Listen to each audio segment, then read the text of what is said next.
Welcome to HostAfrican, where we discuss web hosting and entrepreneurship and how it relates to business, the individual, and its general role in society.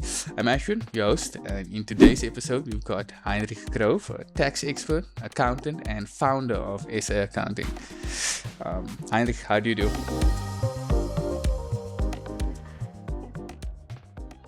Yes, thank you, Ashwin, for having me on the channel today. It's a real privilege, and I'm quite excited to share a little bit with the viewers today, just a little bit about my background. I can probably just share a little bit. You did mention a little bit, but I've been an entrepreneur since 1993. I matriculated in 1992, and so I've opened up my first business bank account November 1993. So it's been over 30 years that I've been an entrepreneur. I've been in the accounting industry since 2008. That's when I switched over to the accounting industry, and since then, I've had insights into 550 different companies that I've worked with over the years that I can draw some experiences from, and that's just, obviously we don't have time to cover all 550 companies, but I can definitely, I'm willing to share some insights and some tips to your viewers today. Okay, well, I'm sure they'll be happy to have those tips, and hopefully nothing too confidential from any of the companies that we do decide to go into as an example. I mean, let's get straight into it then. So let's talk about why businesses fail, right? Like many entrepreneurs focus on sales, but cash flow is often overlooked. Like, can you explain why cash flow is so crucial for businesses' survival and how entrepreneurs can stay on top of it? Yes. So I think maybe just something interesting. I want to just raise some statistics just, at the beginning of the talk itself. I was reading up. I'm actually busy developing a course at the moment, a free business mentoring course, and I'm sure that you will share the link later with the viewers as well. But they're saying that 5 out of 7 businesses doesn't make it past the first year, and that is scary. And the second statistic is they said that only 4% of businesses actually make it past the 10-year mark. So if you sit and do some research to think what is the reason that businesses don't make it, there's got to be a reason, what it is. And obviously you did mention a couple of the things, we were talking about financial management as one of the things, and the second one that's quite important, and that is what I want to maybe stand still a little bit, is on the planning phase of a business. I was sharing with Ashwin as well that if you think, a nice analogy for business to use is, if you think about a house, if you're going to build a house, you just don't pitch up with your bricks one day in an empty plot of land and say, yeah, I'm going to build a house, and you just start building without doing proper planning. And I think that is one of the reasons why a lot of people, or not people, a lot of businesses fail, is that they neglect the planning phase of their business. So I think people really need to stand still before they even start thinking about a business.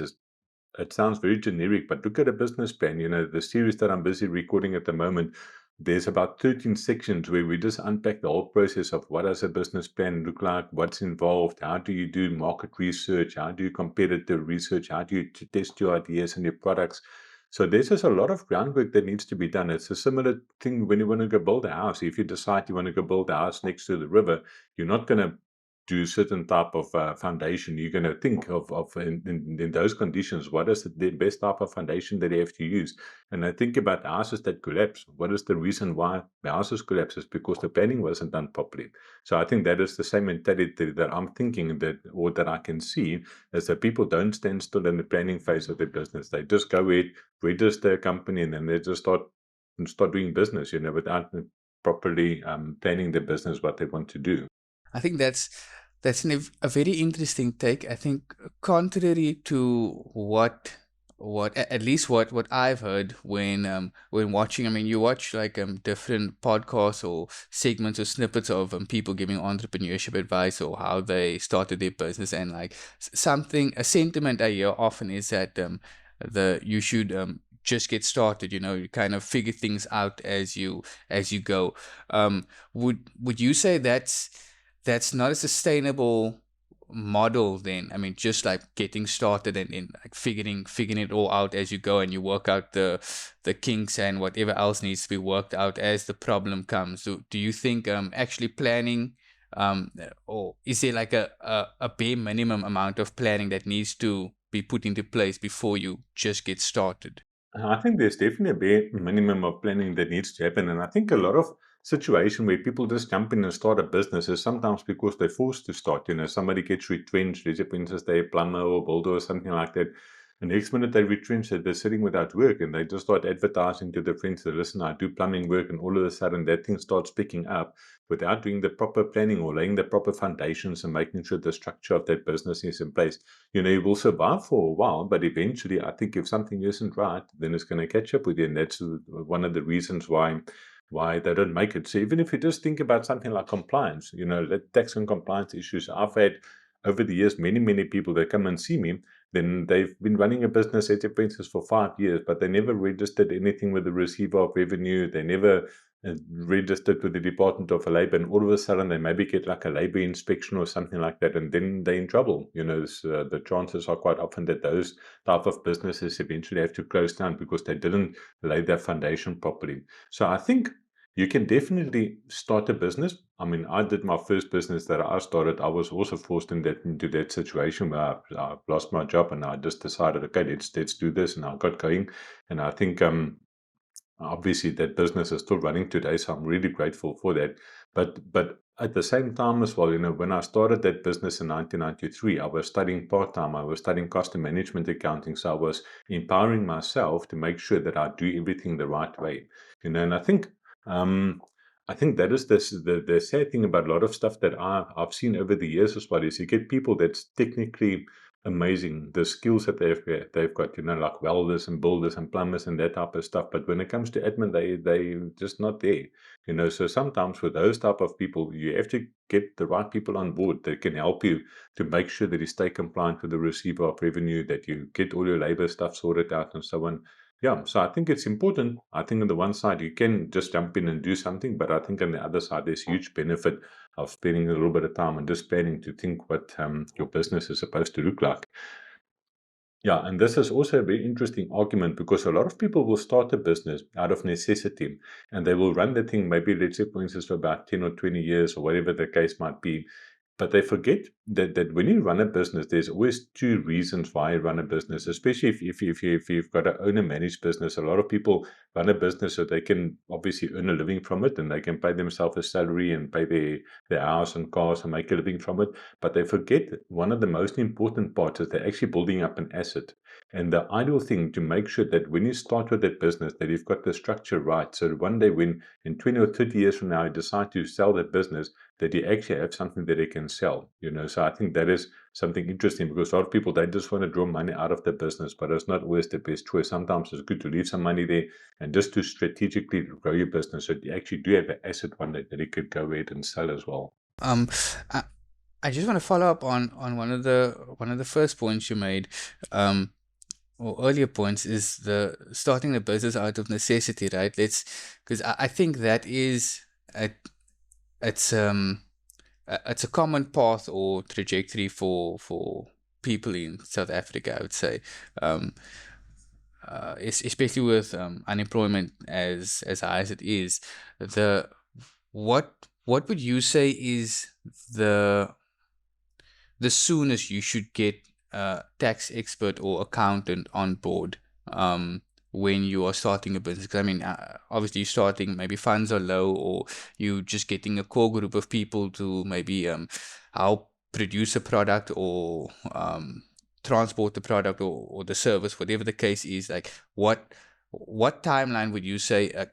At 6 months, you at least need to have checked in with an accountant once, maybe a year, maybe 2 years. Because I mean, you say 5 years, and that's like a lot of backlog for whatever, for all the details or data that you're putting into to the tax expert, right? So like, what's the soonest that you would recommend people get someone to look at their books? Yeah, so that's always an interesting question, is when do you get an accountant involved? I think one of the critical parts when you start a business is you must have some form of record keeping in place, because a lot of people don't, and I think that is where they fall short. All of a sudden they become unemployed, and all of a sudden they start doing something. I always think about this one guy that I dealt with, or I listened to his story a while ago, and I was actually part of in the city of Cape Town. They had this youth entrepreneurship competition, so I had the opportunity to go talk to some of these youngsters just about understanding business models, just of how do you actually make money. And this one guy was sharing his story. He was a baker, and he was during COVID, he got retrenched, and he said he was sitting in his home and he thought, "Oh, what is he going to do?" And he just had one of those small little checkers ovens that, those little portable ones. And he saw school kids walking past his house, and he said, "No, I'm going to start baking muffins." So I think the first time he baked like 6 muffins, sold it to the kids. I think he made like 50 Rand in the first day. And this guy just continued going, and now he's got like this whole big business running just from starting small. But the thing is you have to keep track. Even if you don't use an accountant initially, you have to keep some form of record of what is your income and what is your expenses. Because if you don't register a formal company at the end of that year, you still need to declare that income and those expenses through to the receiver of revenue. And so that is also very interesting is the way that the receiver of revenue is developing it as well. They obviously, you always hear it on the news that they talk about AI and they have all these fancy things to track people. Is that interesting thing is that the banks, every 6 months, they send a report through to the receiver of revenue to let them know how much money is going through your bank account. So you think, oh, no, I've got a small business. I don't need to worry about my tax because I'm not making R1 million a year. But SARS knows how much money comes into your account. And if you go and don't declare that income and they pick up from the bank that you got R1 million into your bank account, then they're going to come knock on your door. Then you're going to have to please and explain. So I think the earlier you can just go speak to an accountant just to get the basic compliance stuff sorted out. I think there's definitely value in that. And not even just with the compliance thing. The thing is, if you can get a good accountant on board, he can help you manage that process and how to steer that business so that you can, in 5 years' time or 10 years' time, have something successful behind your name that you can actually grow and employ people and eventually sell it. So I think the sooner you can engage with a professional accountant, the better it is for you as a business owner. I do recall, like I said, with my first business, I started at the age of 19. And I think that was one of the first things that I did is I went to a tax consultant and I said, listen, here I am. I still remember I paid the guy like R1,000 a year. I still had manual books that I used to write all my income and the expenses and stuff. One side was the income, other side was the expenses. And I took the books to the guy and said, listen, go through it and see. But I had records, of what I was doing. So there's definitely benefit in that. I guess I mean, like you said, you started out of necessity, but I think there was that at least maybe a minimum amount of planning, or like you said, record keeping. And I mean, I'm sure you're a lot more efficient, and there's a lot more data to work with now, considering your 30 years experience. But I just want to go back to our cash flow topic. So in the digital age, right, like where we are currently, businesses, I mean, businesses often rely on cloud-based tools, uh, um, Sage, QuickBooks. Like how can digital expenses, like those kind of software, and maybe web hosting as well, or software subscriptions, like how does that impact cash flow? Like, and what should entrepreneurs be mindful of when budgeting for these costs? Yes, I think I think you raised two different topics. The one is cash flow management, and the other thing that you're talking about allowable expenses. So I think those are two things that we must put into two separate baskets. And I think cash flow is one of the trickiest things. I remember growing up, my dad. And we always used to tease, and you'll see a lot of the old Greek people. They also used to like to do it. They used to take an old cigarette box, like a 30 packet of cigarettes, and at the back there was like a big white square, and those guys would sit and make little numbers and stuff over there. So you just look at the back of that guy's cigarette box, and you knew exactly where the money is coming from, who owes money, and that type of stuff. And I think that is one of the things that people neglect, is that they don't keep their finger on the pulse when it comes to the basic finances and understanding their business. Because just thinking about just a very basic example. Let's say, for instance, you've got a driving school, and you know that you've got to pay your car 5,000 Rand end of the month. Your insurance is another 1,000 Rand, and your petrol is 4,000 Rand. So 10,000 Rand is what I need. So if you work 20 days, then it means that you need, how much is that, 500 Rand a day. So a lot of people don't understand the basic stuff of how much money they need on a daily basis just to break even end of the month. And I think that's one of the things that I learned early on as an entrepreneur. So I knew those figures, and I knew how many hours I had to work before I had to break even, and how many hours I had to do per day. And a lot of people don't know that. So now something happens, and So I think the driving school is a good example. I do remember that I had a friend who had a driving school, and then over busy seasons, his business would spike, and then he becomes busy. And the next minute, when you see him, then he buys himself a new Fortuner, And then 6 months later or 2 months later, the business quiets down. Then the bank start phoning him every second day. Say, hey, dude, why not paying your car? Then there's ducks and dives to bank and don't know what to do. And the next minute, business picks up again. Then he buys himself a new super bike. So I think it's just the basic stuff, try, especially when you start a business, you have to try and get your overheads as low as possible. I think that is the key because you just put yourself under a lot of pressure.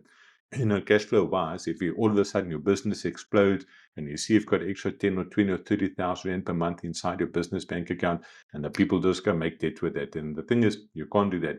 And the other key thing when it comes to cash flow management is on my one website I've got a free budgeting course that I've presented before, and the whole concept about it is about closing the circle, so answering the question how much is enough.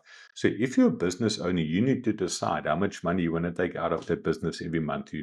So if you decide I'm only going to take 10,000 Rand out of my business, stick to that amount, because as soon as you do that, you give your business opportunity to grow. So a lot of people make the mistake. They come end of the month, they see there's 30,000 Rand in the bank account, and they just go draw all that money.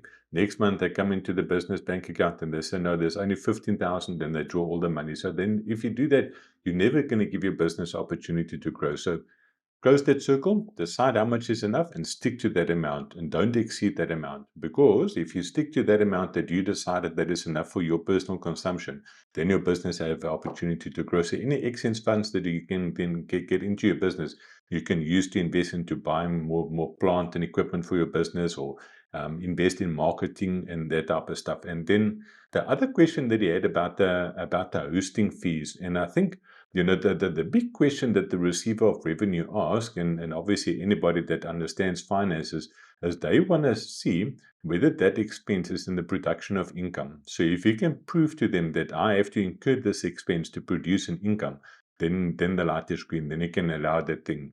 Then they will allow it as a deduction for tax purposes. So I think you can use that same test for any type of expense. If you I think within reason as well. One of the gray areas, especially with the receiver of revenue, always is entertainment. And a lot of people think, no, as soon as I get a business, I'm just going to put all my spur slippies and wimpy slippies and all that stuff through the business because the business must pay for it. But those guys at the receiver of revenue, they clever. They wear white jackets and they've got thick glasses. So you've got to watch out for them, because as soon as they see and on your financial statements that you've got that line item that says entertainment, then they're going to come and say, okay, give me the breakdown. This 12,000 Rand that you spent for the year, what did you spend it on? So if they get that list, the first thing they check Saturdays and Sundays is, okay, give me those slippies. So as soon as they see that there's kiddies meals and kiddies burgers and stuff on those slips, they just reject it because it's not in the production of income.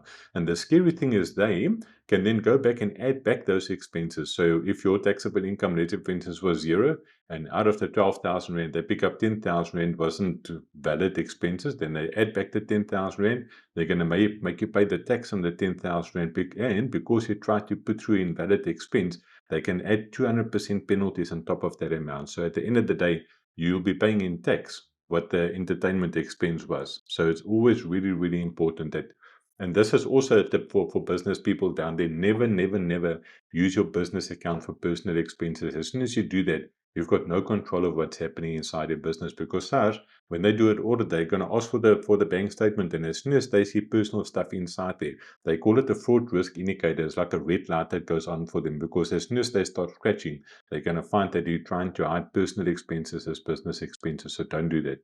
Even whether you've got a company or whether you're sole proprietor, have one account for business stuff, one account for personal stuff. So every end of the month or every second week, you transfer money from the business account to your personal account. The personal account, you can do whatever you want. But that business account, purely business expenses, don't mix it up, because if they catch you, um, you're going to be in trouble with the receiver of revenue. And the other thing that I was talking about, creating value for your business. So I wonder if you want to sell your business and that potential investor looks at your business bank account and they check Wimpy and Spur and Woolworths and stuff going through that business bank account, then they're going to say, no, There's no ways I can invest in this guy because he's got no financial control of what he's doing inside his business. An interesting, maybe a bit of a funny story, but the one of the guys that I know, with he also has a business, running his own business, right? And whenever he gets appliances, he just he does it on his business account basis, like new fridges, printers, toasters. I mean, things that he's using in his house, in his home office, as he calls it. But there's a lot of overlap with personal use, right? Like, what's the I mean, obviously not being an expert myself, I'm not sure. Like, is he like just towing the line? Is he over the line? Like, or what's like how legitimate is all of this? That is always an interesting question because home office expenses. Um, I always say to the people that they try and limit that because the thing is you're exposing yourself to unnecessary risk. As soon as they pick up that you start buying like kettles and fridges and stuff like that, then the receiver of revenue is going to come dig around and say, listen, dude, what are you busy with? I'll start asking the question. Remember, their intention is they want to collect money for the for government. So they're going to try and find any reason to say no, but this thing isn't purely for business, you're using this for private purposes. Even just thinking about you mentioned now home office expenses, and this is always one of the, I wouldn't say it's a gray area, but it's one of those things that's always very hotly debated, because I remember probably going back 10, 15 years, the receiver of revenue for you had on your tax form to say that you've got a home office. They actually used to come and do inspections there at your house. So they would come knock on your door, say, listen, you say on your tax return you've got a home office, show me your home office. These days they do it a bit differently. They'll ask the guys to send a 360-degree photo of your home office. But then and this is the crazy thing is they used to come to your offices and they go dig around, they open up the cupboards, they say, what's inside this home office of yours? And I remember there were two cases where the guy had like something like sailing books, like sailing magazines inside his office. And he says, no, this thing is not purely for business purposes, deny the expense. And the other guy, I think he had something like his Bible or something lying on his desk. And the guy said, no, it's not purely for business purposes. Reject that expense. So you have to make sure that you keep those things as untainted as possible. If they come and ask the question, you must be able to prove. So something like a kettle. I think if you buy a kettle and you work from home, I think the chances that the receiver of revenue is going to allow this very, very, very slim. Unless you've got your kettle in the kitchen and you've got one kettle in your ledger pencils in your office standing on your table behind you, then you can say, listen, but this kettle, I only use it only for business purposes. This can of coffee over here is only for business purposes. So I think that is always the risk when it comes to having office at home. And the other thing that I want to mention about home office expenses, a lot of people say that they want to use a certain portion of their bond. So if you've got a bond in your property and your bond is 10,000 Rand per month, then the receiver of revenue say that you can work out what the square meterage is of a house. So let your put this as 100 square meters, and 10% of that is for business purposes. So 10 square meters used for business. Then you can use 10% of the interest that you pay on your bond as a deduction. You are allowed to do it, but the problem that you've got is one day when you sell the house, remember when you sell a house, most people normally make a profit, and that profit is normally exempt from capital gains tax because you're using it as a primary residence, so they give you a 2 million rand primary residence exclusion. But now, as soon as you've got home office expenses, if you claim 10% of your space inside the house as home office, 10% of that exemption falls away. So now if you make a 1 million rand profit the day when you sell your house, then all of a sudden on 100,000 Rand of that profit that he made, you have to pay tax again because for SARS. Because they say we allowed you 10% as a deduction over the past 20 or 30 years. And now because you're making money, we want our portion of the tax back on that as well. So there's always many sides of a coin. And I think that's also one of the reasons that the sooner you can engage with an accountant just to get this type of advice and look into your specific situation, the better it is for you as an individual because you think you might get away with it now, but long term, I think it might come back to bite you. I think that's kind of the lesson I was getting from it as well. So I think the tax man always gets his share, so that there's no way around it basically. The I wanna go back to the guy you said was making muffins after COVID for just out of his tiny oven, right?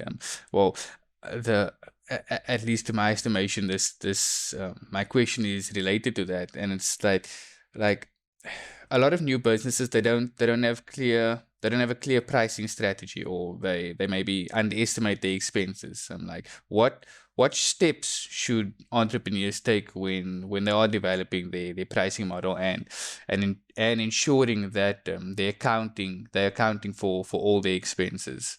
A lot of people remember that if you've got a business, you can. Most people in South Africa either trade as a sole proprietor, which means it is me, Heinrich Grove, trading as whatever accounting services SA Accounting Network, or I can have a company registered that says SA Accounting Network.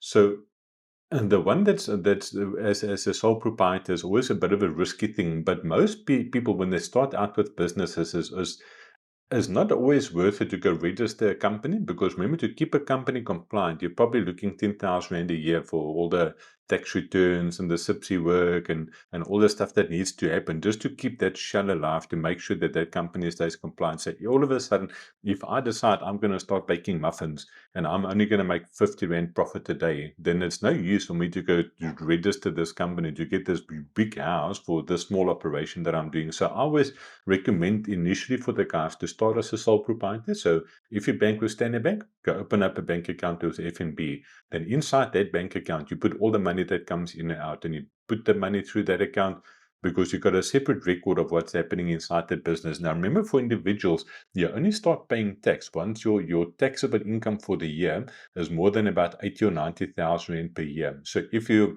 sales is 150,000 Rand and your cost of sales, or the cost for all the muffin ingredients is 60,000 Rand, means that under 90,000 Rand, that amount is the amount that you have to pay tax on. So as soon as your income that you're earning out of that business goes above that, where you're getting into a situation then where you have to start paying tax. At that point, then I would recommend that it's beneficial for you to take that thing that you've been trading as a sole proprietor and move that thing then into a company, so that you structure the things that you've got a company and use the director of the company to draw money out of the company itself.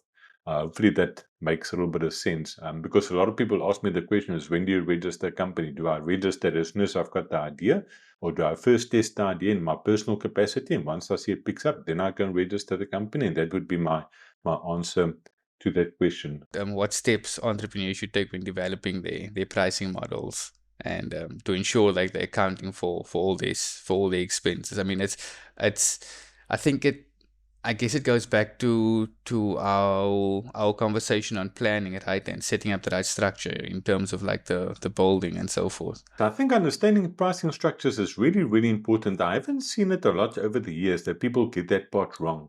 I think, the operation itself of the business, most people think that if I go buy, let's say, for instance, a memory stick for 10 Rand and I sell it for 20 Rand, then it means that I'm making a 10 Rand profit. Most people understand that part, and I don't think that's the part that they battle with.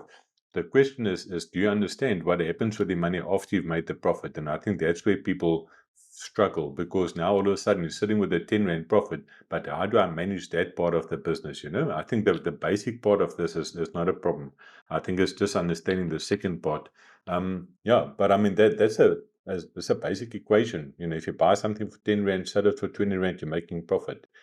Um, so I think to understand the basic business model is not such a big issue. I think that people need to understand what happens with the profit after, or your gross profit after you made that 10 Rand profit on the memory stick they sold, because that's normally where people start getting into trouble. I mean, based on what I understand so far from what you said, right? The assuming they hit that certain threshold, for, I think it was 90,000 for sole proprietors, right? Then they'd start to be taxed on that.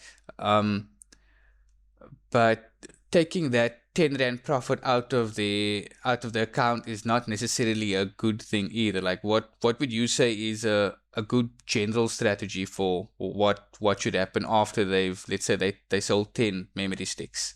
I think that's probably where the planning part is critical, and I think just We did talk about closing the circle. To answer the question is how much money are you going to take out of the business and limit that amount, that you don't use the full amount that is left over.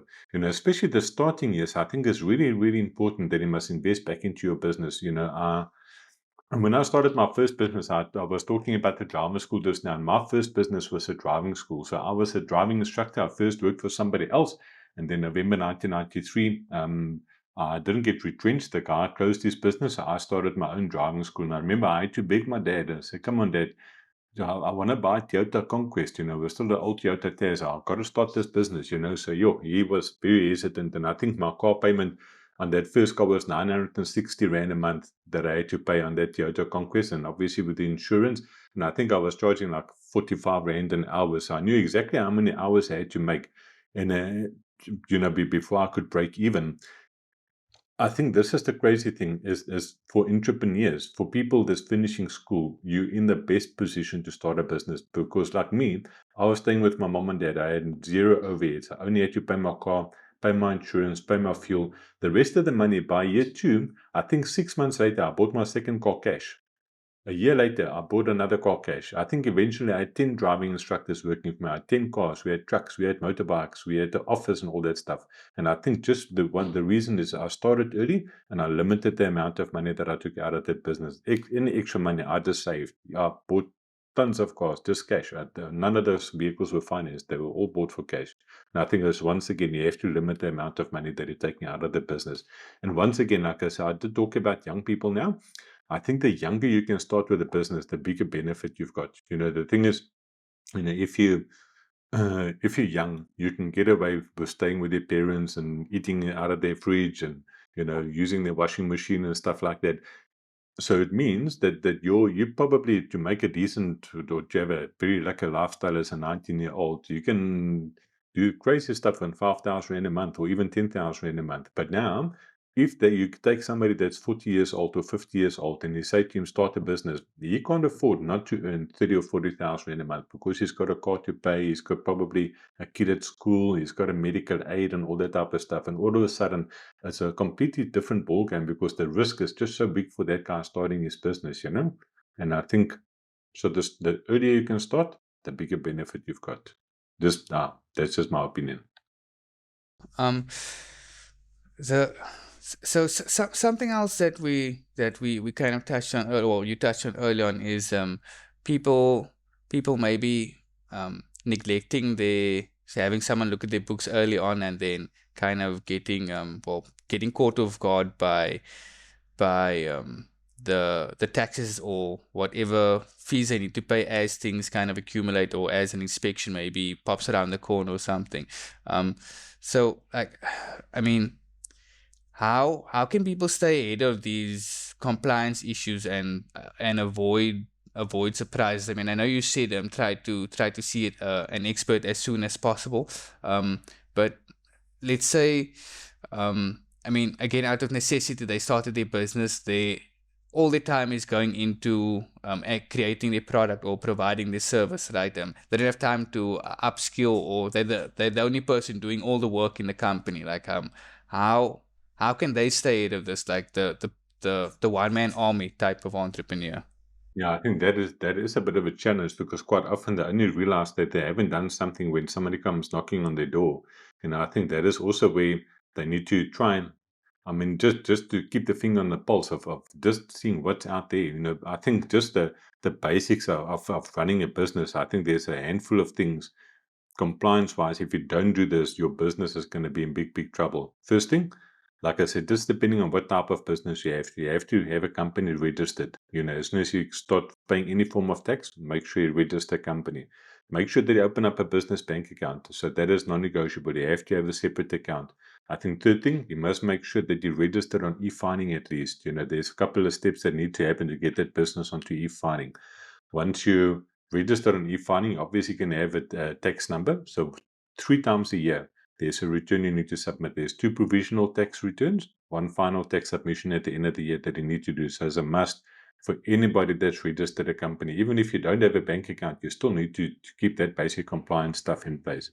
Then after that, as soon as you take any form of a salary, whether it's you as a director or whether you've got somebody employed, You must look at Department of Labor stuff, UIF, workman compensation. Those are the two big ones. Because UIF, remember that if you somebody working for you and he retires or retrench the guy, whatever, he's going to go knocking on the door at the Department of Labor. So if they do that and you're not registered, you're going to be in big, big trouble. Those guys don't, I mean, they don't play around. Workman compensation, that's something that a lot of people don't know about, but it's critical. So that is for people that get injured on duty. So if I walk out of my office and I trip over a cable here and I'm registered for workman compensation, then I just take that workman compensation number to the hospital and all my medical bills are sorted out. So it's almost like a medical insurance, a government medical insurance. It's over the past 15 years, I think we've probably had 5 of our clients having to use it. It's a must. I think people underestimate that.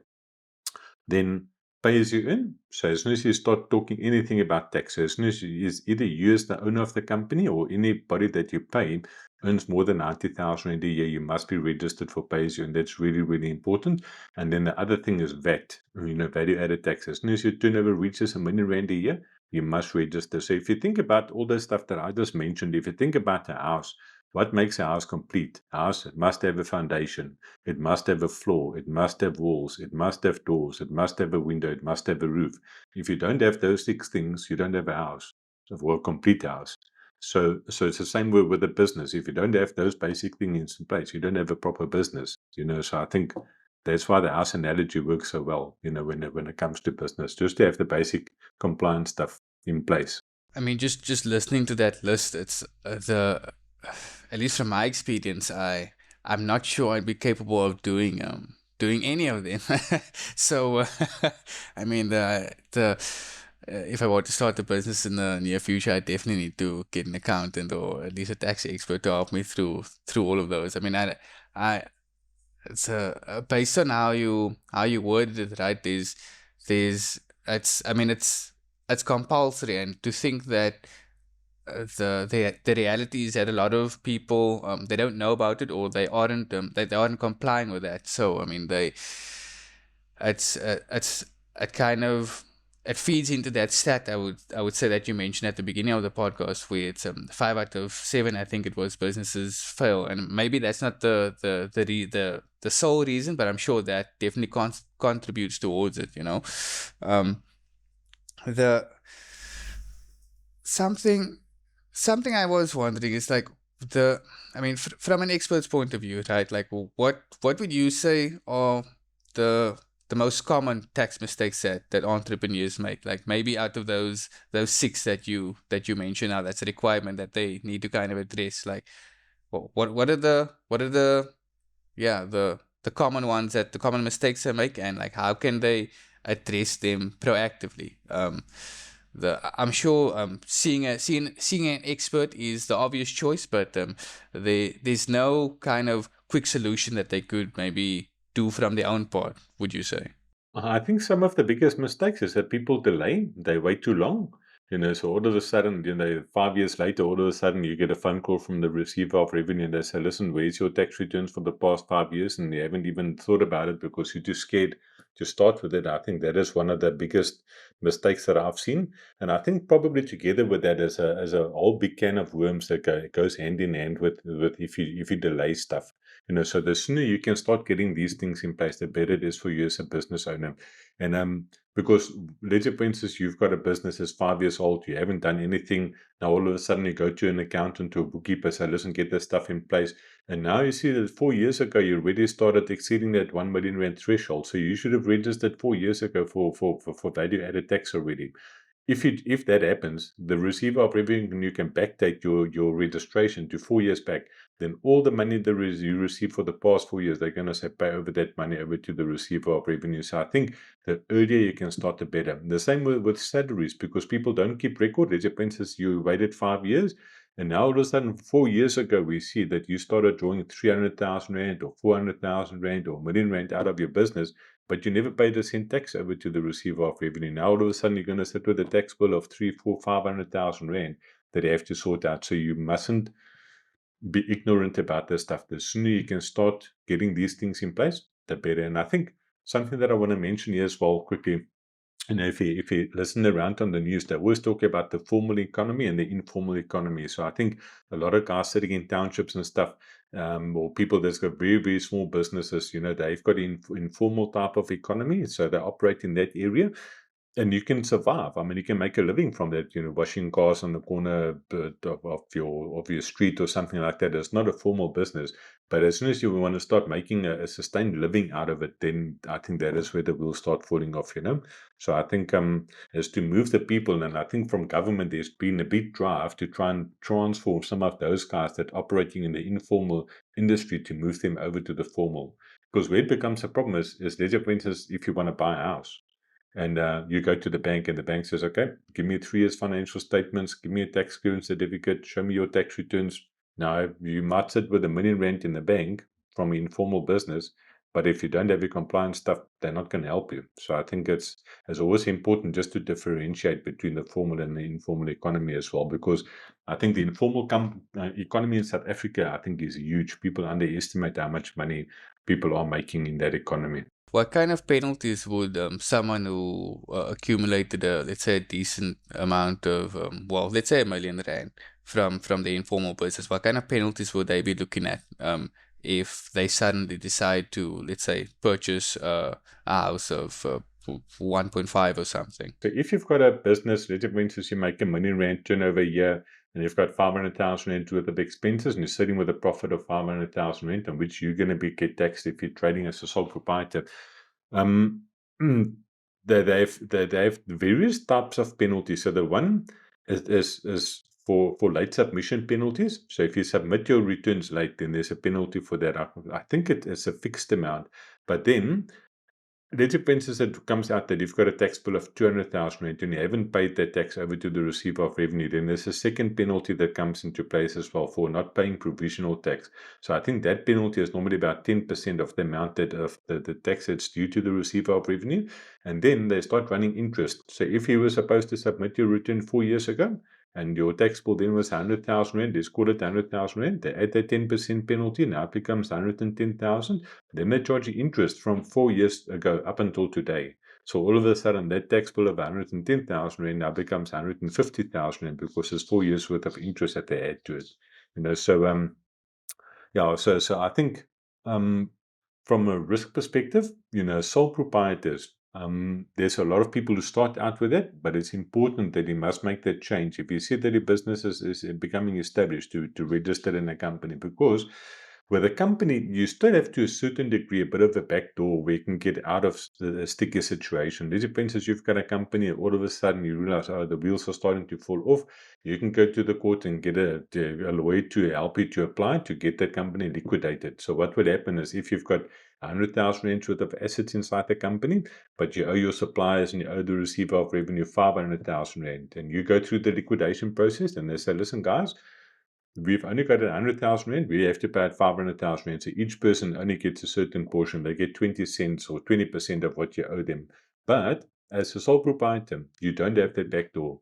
So the receiver of revenue will come and sell your furniture. They'll come sell your house. They'll come sell your car to get all the money that you owe them. So I think that is, for me, quite a big risk of sticking as a sole proprietor for too long. You have to make sure that you do that change from a sole proprietor to a company. Like I said, that's just my opinion.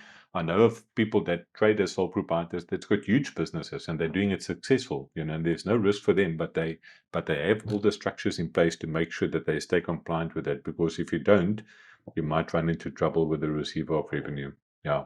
That probably sounds like a scary talk, but I think people just need to be aware of what the risk is that's associated with it. Well, I mean, as long as they have all the information, I suppose um, discussing with an expert, I think they can probably weigh their options. Well, because I mean, from my perspective, the not as not with all the insights that you have, that does sound like a scary prospect, right? That I want to get that millions, I can switch from being a sole proprietor as soon as possible. Because it's yeah, seems like a lot of pressure if I'm not able to fulfill my debts and come and take my car and things like that. But I just want to switch gears to maybe inquire a bit about accounting, right? Like why is accounting not just a tool for tax season? Like how can entrepreneurs use the financial reports to ensure their business is on track throughout the year? You need to educate yourself of how it works and how to interpret it properly as well. A lot of people think that accounting systems is only for tax compliance to make sure that I tick the boxes and the receiver of revenue doesn't bug me and I do my tax returns. But as I mentioned earlier, that like me, I've had insights into 550 different companies over the past 15 years. So I sit with a wealth of experience behind me as well. So I think that's one of the advantages that if you are connected to an accountant somewhere, you can actually ask that guy, say, listen, while they're busy preparing my year and stuff, have a look through and see, do you spot something there that I might be missing or opportunity that I'm missing, or is there something there I should change? Because our accountants, a lot of people think our work is just to press a button to hit submit, but we qualified to do more than that. We're there to assist our business owners to get them past that 10-year mark. The other day, I did some calculations. I think 39% of the businesses that I work with is older than 10 years already, when I was busy preparing that course. So the majority of my clients, I've been walking a road with those guys for 10, 15 years. And the reason why is because they have me on board, So every now and then they will phone me and bounce ideas off me and say, hey, what do you think about this? Do you think it's worth me buying a new piece of equipment or to buy a new car for my business and stuff? And we're there to guide the people through the process, of making the right decisions. And so I think there's definitely, for me, I'm obviously sitting this side of the coin as an accountant, but I can see the value that I add to my clients. A lot of people think to have an accountant is an expense, but it's not an expense, it's an asset, you know. Yeah, this is my opinion. Same as marketing. People think that marketing is an expense. No, marketing is not an expense. Marketing is an asset because it's something that generates wealth for you as a business.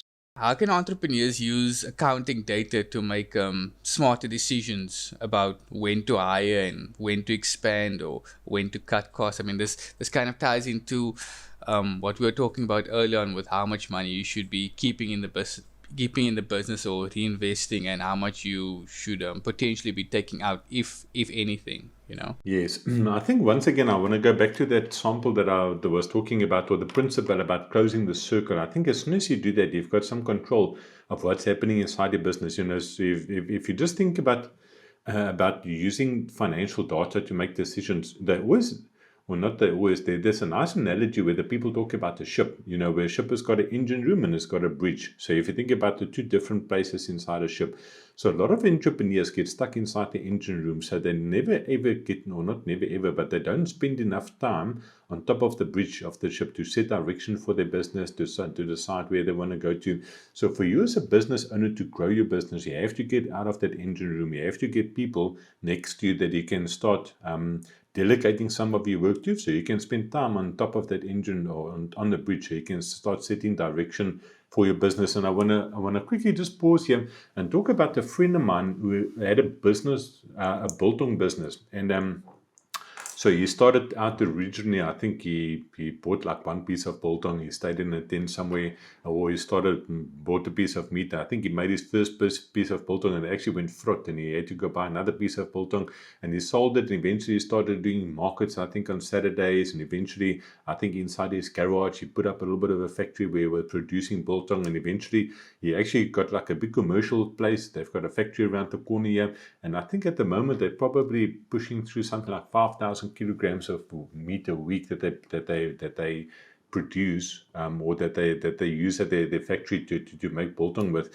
And so he shared an interesting story. He said that probably about 10 years ago, he was at a stage where he was going to throw in the towel. He said he started working 6 o'clock in the morning, he would work until 10 o'clock at night, and he says the work, he just didn't stop, and he just got so burned out, he decided he wanted to throw in the towel. And then he got hold of a business coach. So this is quite interesting. Obviously, the guy's an accountant as well. And he said to him, no, man, let's look at this thing. Don't throw in your towel too early, because there's potential inside this business. You want to come out too early. So I think the first thing that he told him is that he's got to go write down what he does every 5 minutes of the day. for a week long. He wants to see what this guy's actually busy with. So he was writing down all this stuff.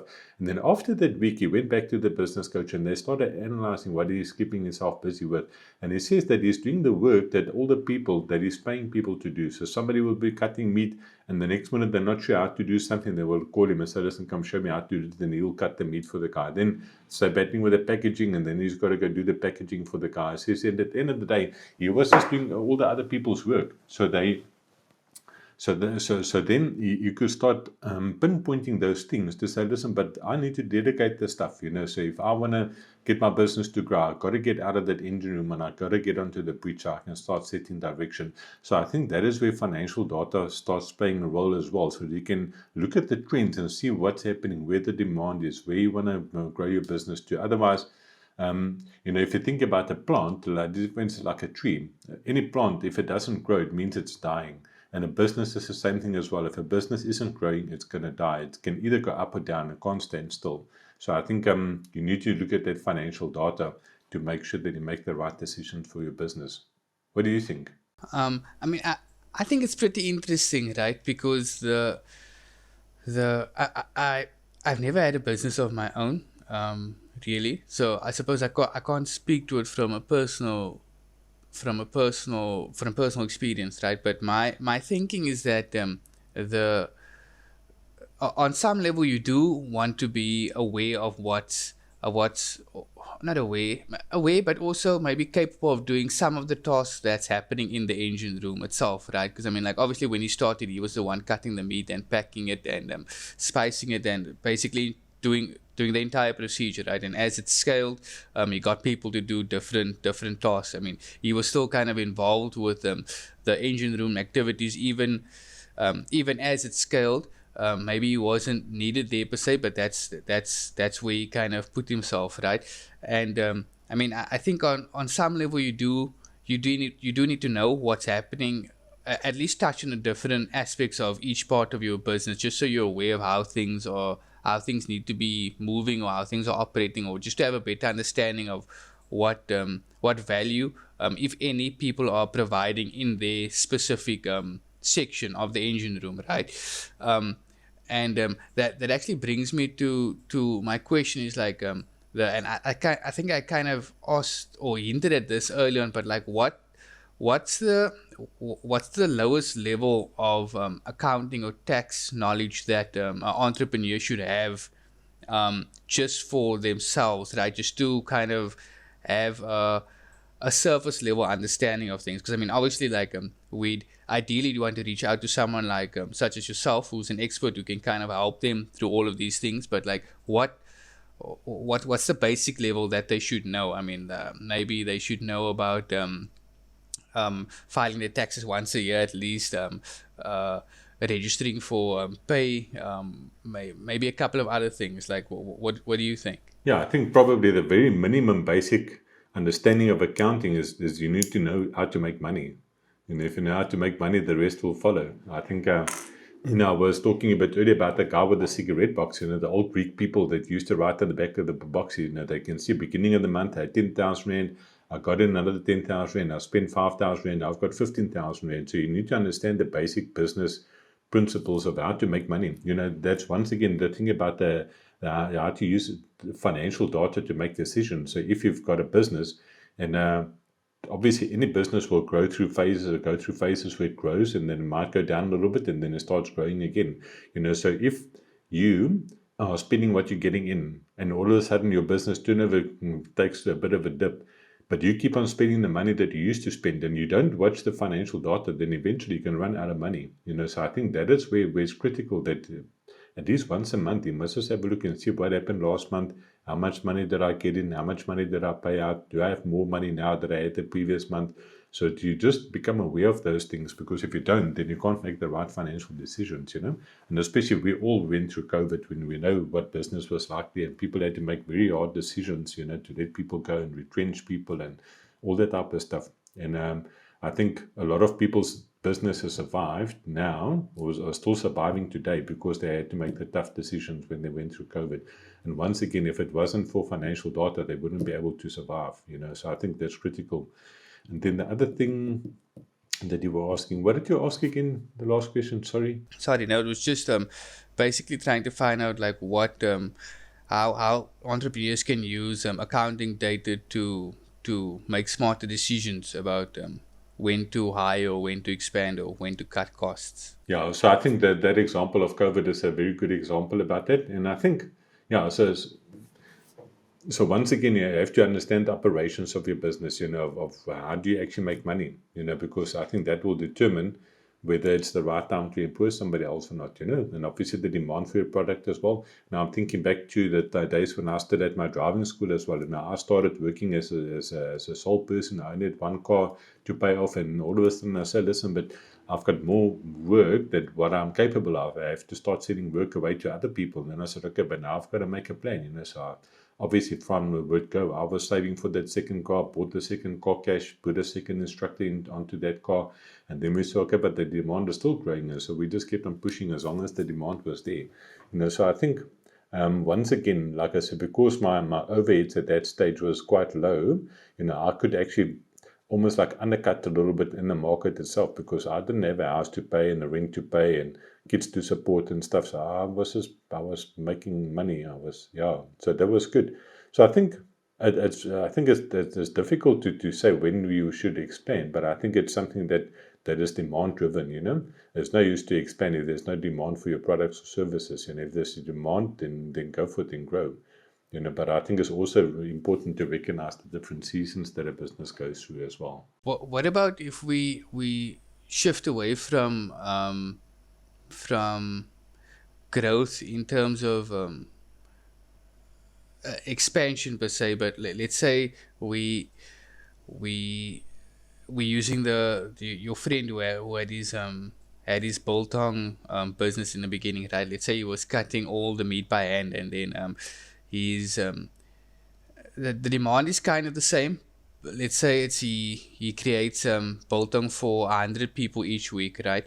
Or cuts meat that will account for selling biltong to 100 people each week, and he decides he doesn't want to cut it by hand. He wants to get a machine, but for the next 3 months, he'll still only be selling to the same 100 people, or just 100 people in general. Is that would you consider that like maybe a worthy investment for him? Because I mean, like, I guess he's getting his time back. He can focus maybe on expanding in a different way, but the profit is basically going to be staying the same. Like, how what's your thoughts on that? Yeah, definitely. I would think that it would definitely be the right choice to invest in a machine to make it faster, because if you're spending 8 hours a day cutting meat, but you don't get any time in the whole week to go out to look for new clients and stuff, your business will never grow. So if you bite the bullet and buy the machine that can half the time that you spend on cutting meat, so cut it down from 8 hours to 4 hours, all of a sudden you've got extra, what, 20 hours a week that you can go look for new clients. So then your business is going to grow. So I think it's a no-brainer to look at situations like that. I've got a client now that's going through a growth phase as well, and they also produce a certain type of service, and each machine. So he's got 3 machines at the moment that does the specific thing, and each one of those machines costs 50,000 rand, and you need 2 people to operate, or 1 person to operate 2 machines. And so we were just crunching numbers the other day. I said, dude, you have to put in more machines, because otherwise you stagnated. Your business is not growing. The demand is there. People are phoning and they say, listen, please come render the service. He's limited with the amount of machines that he's got. As soon as he does put more machines in, he can double his turnover. You can make the business grow. So sometimes you have to look at those opportunities. But once again, it goes back, I think especially in this situation as well, is you have to close that circle. You have to limit the amount of money that you're taking out of your business. So if you get to that point where you say, okay, but I need this machine, it's going to cost me 30 or 40, 50,000 rand, that you've got the money available to do that. Because if you just consume all the money, then you can't make those type of decisions. The general sentiment I'm getting from the idea of keeping I don't say as much money, but like a good amount of money in your business, and not just withdrawing it for personal use, is the idea is that, I suppose, if you withdrawing all that money, it doesn't sound like like you're really investing into the future of your business, so to speak. It sounds like you maybe just living in the moment, if you want to call it that.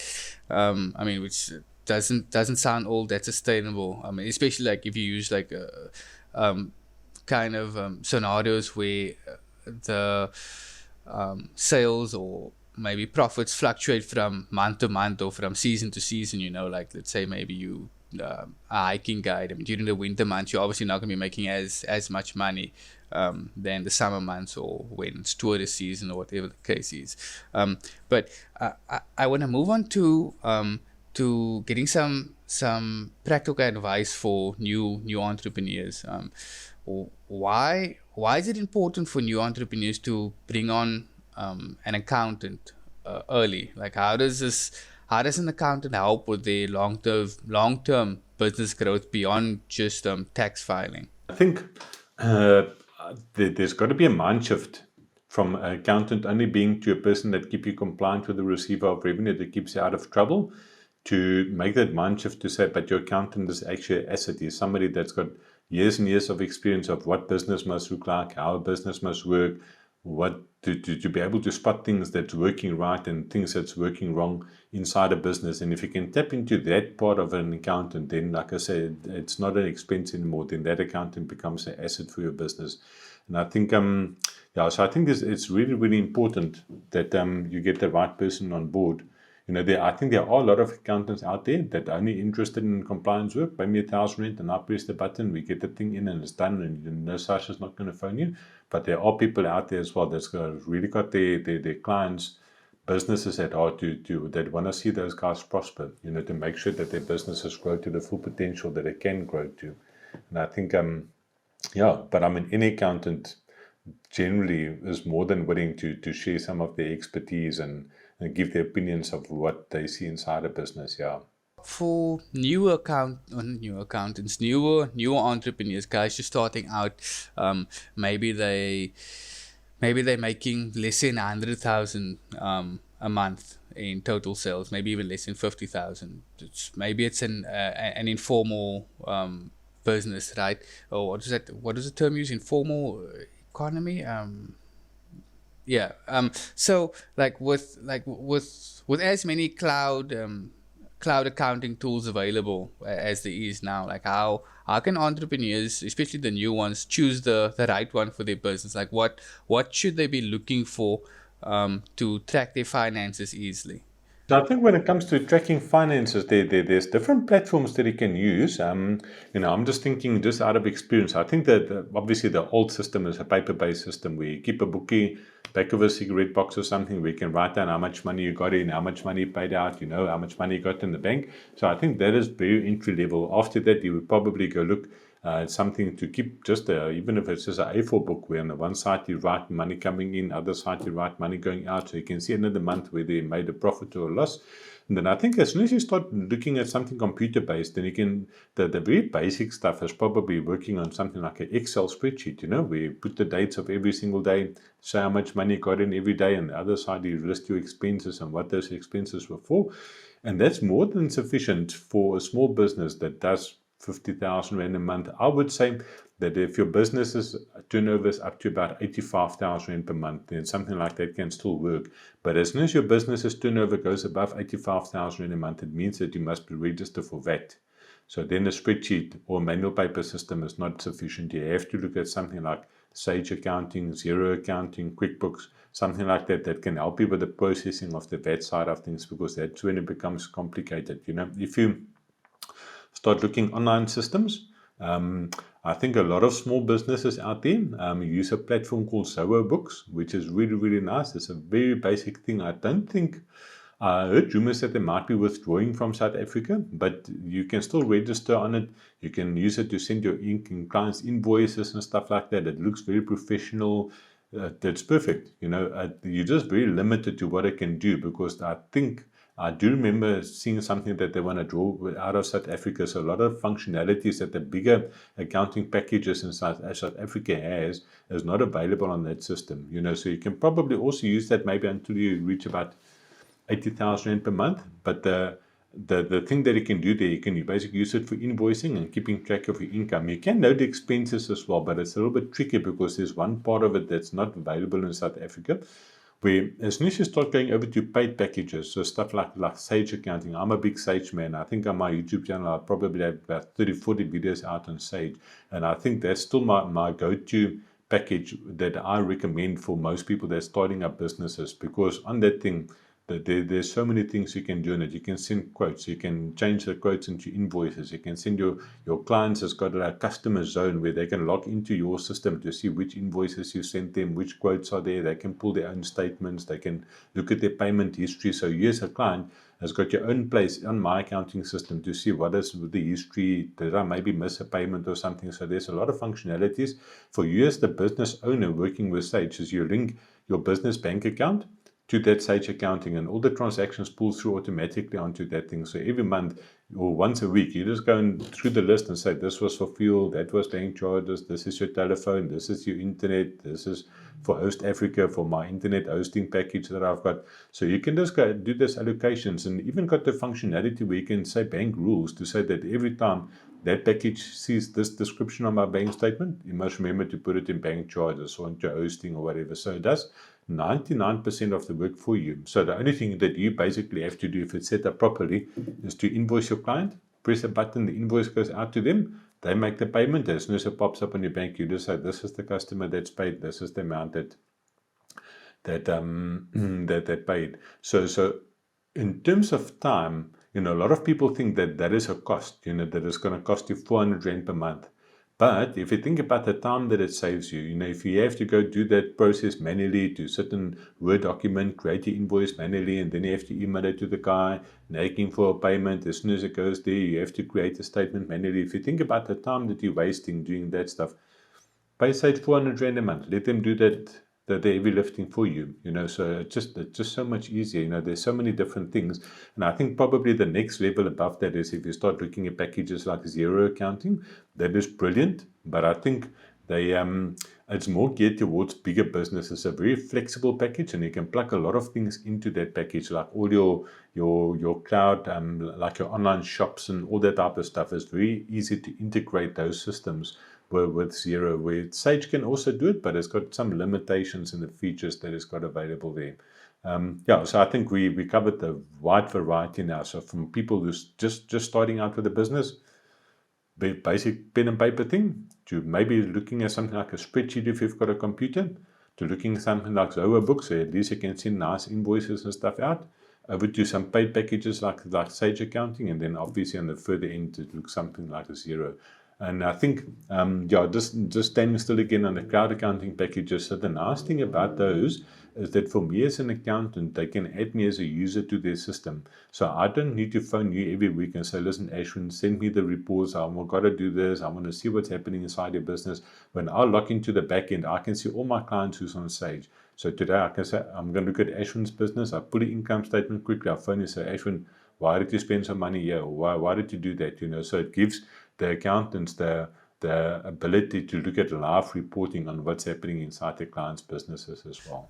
I mean, that's quite detailed. I mean, I think we'll definitely share the link to your YouTube page where you elaborate on these particular softwares, because I think definitely a lot of insights there for people, especially entrepreneurs starting out, who's maybe juggling or wearing lots of hats. I wanted to find out, not to pull any potential work away from you, but would you say that Sage books or any accounting software, and maybe just having the stamp from an accountant or a tax expert to say to ensure SARS doesn't come knocking, would you say the combination of those two is sufficient for most new businesses? I think so, but I think I think if you can use an accountant or to his full potential, why would you not do that? So if you've got a car, let's say for instance, I've got a Merc standing outside, but I always only drive it in first gear. What's the use? I can drive to the shop in first gear all the way down to the shop if I want, but it's lucky to put that thing in second, third gear, push it to the red and see how much I can get out of it, because that's why I drive a Merc. You want to get performance out of it. So I think you need to I wouldn't say push the boundaries of what an accountant can do, but they're more than just there just to press a button for you, you know. And I think yeah, to get the right accountant on board is really, really critical. I personally, there's probably in about 2 3 years that I personally don't take on any new work, and because I've got my handful of clients that I service every month, and I keep them happy, and I'm happy, and I've got spare time to do podcasts like these from time to time with people that contact me. So yeah, so I think it's important to have the right accountant on board. No, I mean the I don't. I definitely agree with your analogy on using your machine or any asset available to you, like to its potential, what it's capable of doing, right? I'm just thinking in terms of someone who's still even at this stage or after listening to our conversation, maybe they're still a bit skeptical, like maybe I can wing this, maybe I can do it on my own, like just trying to get them to maybe take that first step, and then after they dip their toe in it, they kind of realize the potential and the value that someone like yourself can actually provide for them. But yeah, so I have one more question for you, Heinrich. So a lot of entrepreneurs, they focus on survival in their early stages, which is of course understandable, but how can they shift their mindset to planning for growth, and how can accounting help in that process? I think to shift their mindset to growth, um, I'm just trying to think of a recent example that I've worked with. There was one client that I've been working with that's just been like on the edge, that every month they just been making it. But now they're getting to a place where there's some surplus funds. So they need to make a decision now of what they're going to do, how they're going to manage this thing. Do they just keep it there? So end of the year, they can pay themselves like a bonus or something like that? Or do they actually use that to say, listen, but must I invest in some equipment to buy some extra equipment for the business?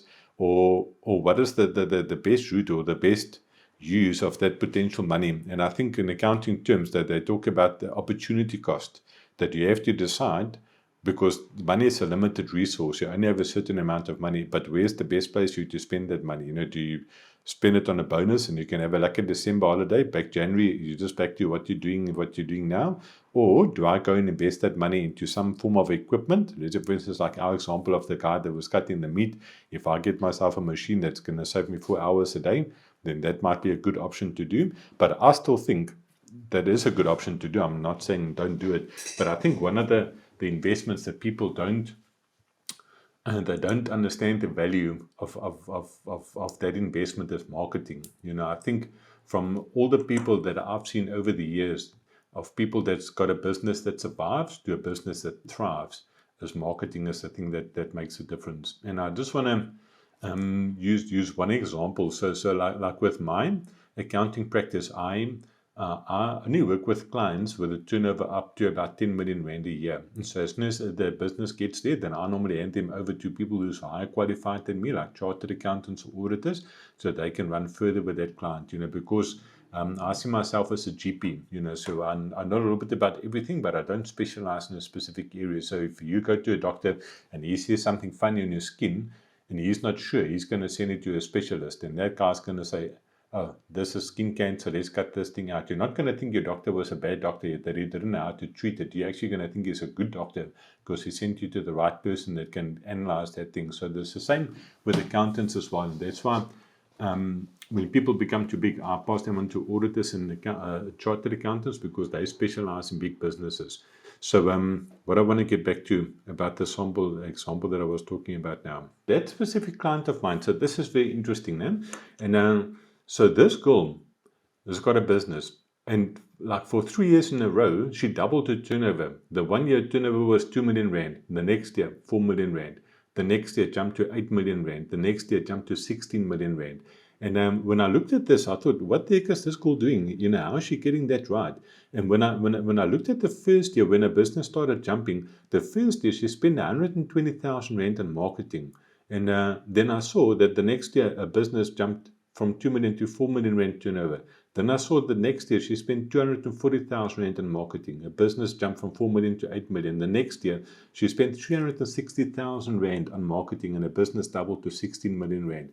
And in that meeting that I had with her, where I basically fired her, I said to her, listen, girl, what is the secret to your success? How do you get this right to make your business grow from 2 million, 4 million, 8 million, 16 million? There's got to be something behind this. That's not normal. How does it happen? And she says, marketing. She said the first month that she had to take out 10,000 Rand for Google Ads campaign, she thought, oh, I'm making the biggest mistake, that she's going to burn money. Until she started seeing the results. She said that when she started the business, after a weekend, they would walk into the office and there might be 3 or 4 leads for them to follow up. Yeah? She says now, by the time I let her go, they would walk into the office on a Monday morning, then there's between 400 and 600 leads waiting for them to follow up. So that is the value of spending money on marketing. But you're also in marketing, so you would know what I'm talking about. It's got to make sure that you spend it in the right place. If you spend money in the wrong place, you're just going to burn money, not going to get results. But as soon as you spend marketing strategically in the right place to find your customer and to pinpoint those people and say, listen, guys, this is the service that I can offer, I don't think there's a better investment in any business than marketing. I think marketing is the thing that makes or breaks it. It sounds very generic, but if you go look at the big companies, go do some research, see what Coca-Cola spends on marketing, what does Pepsi spend on marketing, Vodacom, those guys. I mean, these people make billions of rands, and they probably spend something like 10% of their turnover on marketing. Why? The leaders at the back, you would think, no, they don't need to spend money on marketing, but they still persist on that. So why should we stop spending money on marketing? So I think that is the one thing that differentiates from what I've seen with working 550 different companies about the people that just survived, where there's the persons that people that thrived, there's the guys who spend money on marketing. I think maybe I must become a marketer. I mean, sure, maybe you can host the podcast and then interview me, and then hopefully I can provide some insights on marketing. It's quite funny now, but thanks for the anecdote. Well, that really puts things into perspective. I mean, that's a massive amount of growth. Definitely not normal by any standard that I know, at least. But yeah, I mean, Heinrich, it's been fun getting to know you and what you do. That about sums up our time together. As usual, for all your hosting needs, feel free to check out our website. We're also on Facebook and LinkedIn if you're into that kind of thing. You can find Heinrich online. Check out his YouTube page. Lots of insightful and an excellent resource for tax and accounting related information and tips as well. If you have any questions or topics you'd like to hear about, feel free to reach out to us. We'll have the details of today's episode in the show notes. Thanks for listening to Those African. Goodbye.